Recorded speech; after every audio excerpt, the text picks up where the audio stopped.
बाद भगवान थोड़े से और बड़े हुए, बाल लीलाएं करने लगे, घुटनों के बल चल रहे हैं। जब तक मैया की दृष्टि पड़ती तब तक तो घुटनों के बल चले, और जैसे मैया का नजर इधर उधर हुई सो एक खड़े होकर दौड़ने लगे। लेकिन मैया जब देखें सो फिर से घुटनों के बल चलने लगे। एक बार प्रभु ने गजब कर दिया, घुटनों के बल चलते चलते चलते चलते और आज घर की दहलीज के बाहर निकल गए। दरवाजे पर पहुंचे सो दरवाजे पर गाय बंधी थी। गाय को देखकर भगवान प्रसन्न हो गए और गाय से इतना प्रेम करते हैं। मैया तो घर में दही का मंथन कर रही थी, ध्यान नहीं रहा, और भगवान आज सीधे गौ माता के पास पहुंच गए। जैसे बछड़ा गाय के पास चलकर जाता है, ऐसे घुटनों के बल चलकर भगवान भी पहुंच गए। और गाय ने भी आज इतना दुलार किया। मैया ने बड़ा सुंदर श्रृंगार किया था लाला का, बढ़िया पीली सी झंगुरिया पहना दी, गले में मोतिन की माला पहना दी, सोने के मोटे मोटे कंगन पहना दिए हाथ में, कमर में करधनी पहना दी, बालों को लेकर चोटी बनाई दी, और चोटी के संग में एक मोर मुकुट मोर पंख लगाए दियो, आंखिन में मोटो मोटो काजर लगाए दियो, और मेरे लाला को काई की नजर ना लगे सो काजर को माथे पे एक चूल्हो बनाए दियो, काई की नजर ना लगे। भगवान मन में ही हंस रहे हैं, ये काजर को चूरो जो लगाए जासे नजर कट जाए, हमारा तो पूरा मोहड़ो ही कारो है, यहां में का दिखाई पड़े काजर में काजर। लेकिन मां का भाव लगाए दियो। भगवान इतना सुंदर श्रृंगार करके घुटनों के बल चल के जैसे ही गौ माता के पास पहुंचे सो गाय ने चाटना शुरू कर दिया, दुलार करने लगी।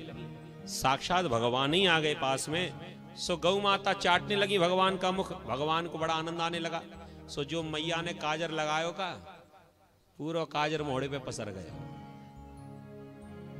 वैसे ही कारे थे और काजर से और कारे लगने लगे। भगवान खेल खेल में गाय की परिक्रमा देने लगे। जैसे ही थनों के पास पहुंचे सो गौ माता के भीतर इतना दुलार उमड़ गया, ऐसा बात्सल्य उमड़ गया कि गाय के थनों से अपने आप ही दूध की धारा बहने लगी। भगवान को पूरा भिगो दिया, दूध से स्नान करा दिया। यहां तक तो फिर भी ठीक था। इसके बाद भगवान जो गाय की पूंछ इधर से उधर हिल रही थी, उस पूंछ को पकड़ के खड़े हो गए।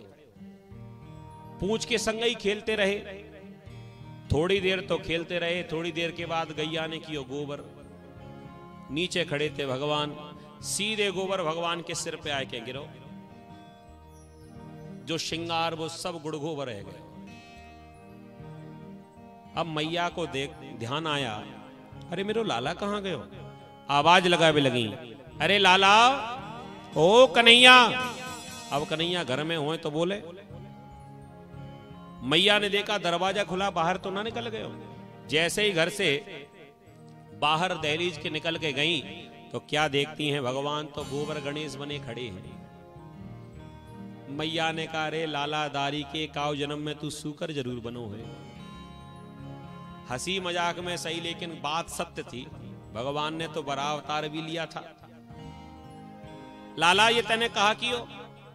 मैया ने कन्हैया को हाथ पकड़ो और सीधे लेकर आई भीतर, स्नान करायो दोबारा। पूरा जो श्रृंगार बेकार हो गया वो दोबारा से फिर कियो। ऐसे भगवान लीला करते हैं। भगवान थोड़े से और बड़े हुए। सुखदेव जी महाराज कहते हैं अब तो भगवान घर में ही चोरी करने लगे। एक दिन प्रभु ने क्या लीला की, कालेन ब्रजताल्पेन, कालेन ब्रजताल्पेन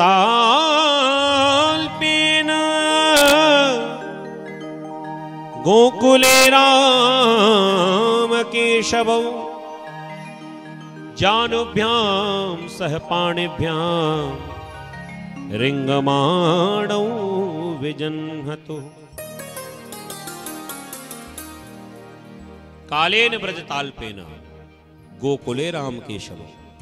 गोकुल में भगवान ने ऐसी माखन की चोरी की लीला की।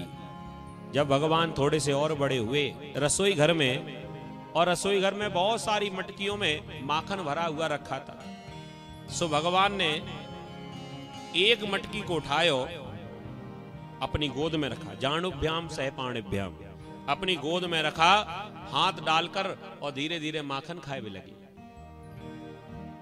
थोड़ी देर तो माखन का आनंद लिया, लेकिन छोटे छोटे बालक हो ना, ये आधो खामे आधो बगरामे, हाथ में माखन लग गयो, मुंह पे माखन लग गयो, वस्त्रों पे माखन लग गयो। थोड़ी देर के बाद मैया कछु काम ते रसोई घर में आई। वहां जाकर क्या देखती हैं, कन्हैया माखन चुरा चुरा के खाए। मैया ने जाते कहा, अरे दारी के तै तो हमारे घर में चोरी करवो सीख गयो। चोरे कन्हैया, तो को माखन चाहिए था तो मुंह ते मांग ले, तो ये चोरी करवी की क्या जरूरत थी, अब इसे चोरी करवो सीखे। अब तो भगवान ने सोची फंस गए, अब क्या करें, और रंगे हाथ और पकड़े गए। लेकिन भगवान का कॉन्फिडेंस देखो, भगवान कहने लगे, मैया मोरी मैं नहीं माखन खायो, मैंने माखन ना खायो। मैया कहने लगे, मेरी आंखन में आग ना लगी अभी, मेरी आंखें फूटी ना अभी, मैंने तो को देख लियो, ये गोद में माखन की मटकी लेके काय को बैठे हो महाराज। कह दिया, चोरी थोड़ी कर रहा हूं, तो तेरे माखन की रखवारी कर रहा हूं। रखवारी? कह दिया, हां, तो को ना मालूम या गोकुल में कितने बंदर हैं। अभी मैया तेरे आवे थे पहले एक बहुत बड़ो बंदर आयो, और ये मटकी लेके जा रहे हो, वो तो मेरी नजर पड़ गई, सो वह बंदर के संग में मेरो युद्ध भयो, मैंने वह बंदर को भगाए दियो और मटकी छीन ली। मैया ने कह दिया, तेरे जैसा बिलोटा जब घर में होए तो बंदर की का हिम्मत जो मटकी ले जाए माखन की, जब तोते बचे तब तो बंदर ले जाए। भगवान बार बार सफाई देने लगे, ना मैया मैं नहीं माखन खायो। मैया ने कहा, चल ठीक है, हमने ये मान लियो कि तेने बंदर से मटकी छीनी, अब ये बता, ये हाथ में माखन कहां ते लगे हो। अब भगवान पकड़े गए, कह दिया, हाथ में माखन कहां ते लगा, इसके भीतर तूने हाथ डालो, खायो ना तूने। भगवान ने कह दिया, ना मैया, जैसे तू सोच रही वैसी बात ना। तो क्या बात है? भगवान ने झट से बात बना दी। बात ऐसी है मैया, तू तो बूढ़ी है गई है, ते तो माखन निकार हो जाने बस, तो को मालूम है तेरे पीछे ये चेंटियां माखन खा जाए। मैंने जब ये मटकी को लियो, बा में भीतर झांक के देखो तो जहां में इतनी चेंटियां पड़ी थी, मैंने सोची ये काम तो मुंह को ही करने, क्योंकि मैया की तो बूढ़ियां के उन्हें तो दिखेगा नहीं, चश्मा है नहीं, तो ये काम तो मुंह को ही करनो। सो मैंने एक एक करके वो चेंटियां या माखन में ते निकाल दई। मैया सच्ची कह रही हूं, मैं नहीं माखन खायो। मैया ने कहा, अच्छा तेने चेंटी निकाली? कह दिया, हाँ। मैया ने नीचे देखा, मुंह को तो एक ना दिख रही, कहां निकाली चेंटी तेने, मुंह को दिखा तो। भगवान ने कह दिया, गई अपने अपने घर का तेरे ताई खड़ी रहेंगी। जब निकाल ही दियो तो चेंटियों के भी तो थोड़ा अपने भीतर स्वाभिमान होता, वो गई अपने अपने घर। मैया समझ तो सब रही है। मैया ने कह दिया, चल ठीक है, मैंने तेरी ये बात मान ली, तेने मटकी बंदर से छीनी, हाथ में माखन यहां से लगो, तेने चेंटियां निकाली, सो थोड़ा बहुत हाथ में लग गई होगा, चल ये बात तो मैंने मान ली। लेकिन ये बता, ये चेंटियां हाथ से बीन रहे हो कि मोहड़े से बीन रहे हो? माखन तो मुंह पे भी लगा है। अब लाला झूठ बिल्कुल मत बोलियो, सच्ची बता, तेने माखन का एक बार तेरे मुंह से सुनना चाहती हूं। अब भगवान तो हार माने ही ना। भगवान कहने लगे, मैया मैंने माखन खायो ही ना, तो ये मुंह पे माखन कहां ते लगे हो? कह दिया, सुन मैया, या मुंह के माखन की बात सुन ले।